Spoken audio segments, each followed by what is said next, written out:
আমরা আমাদের অনুশীলনীর 6 নম্বর অঙ্কে চলে যাচ্ছি। এখান দিয়ে আছে প্রমাণ করার কথা। আমাদেরকে প্রমাণ করতে হবে 1/sec² প্লাস 1/cosec² ইকুয়াল 1, এটা প্রমাণ করতে হবে। তাহলে এটা আমরা ধরে নিলাম লেফট হ্যান্ড সাইড, এটাকে 1 বানাতে হবে। এখন 1 কীভাবে বানাবো? 1/sec², sec²টা কিসের উল্টা? কজের উল্টা। 1/sec হচ্ছে কজ, তাহলে 1/sec² কী হবে? cos² প্লাস কোসেকটা কিসের উল্টা? কোসেকটা হচ্ছে সাইনের উল্টা, তাহলে 1/cosec² কী হবে? sin²। এবার আমরা সূত্র জানি sin² প্লাস cos² হচ্ছে 1।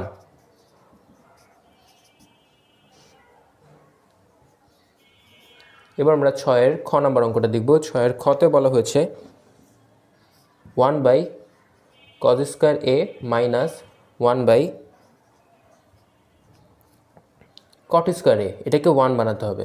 এখন 1/cos² মানে যে এখানে আমরা যেরকম 1/sec²কে cos² লিখছিলাম, সেরকম এখানে 1/cos² কী হবে?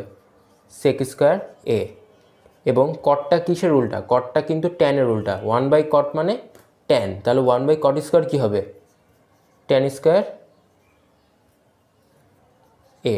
এবার আমরা সূত্র জানি sec² minus tan² equal 1।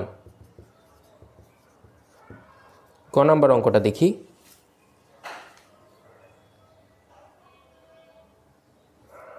1/sin² minus 1/tan²,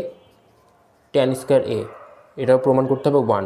1/sin মানে cosec² মাইনাস 1/tan মানে cot² এবং আমরা সূত্র জানি cosec² মাইনাস cot² ইকুয়াল 1।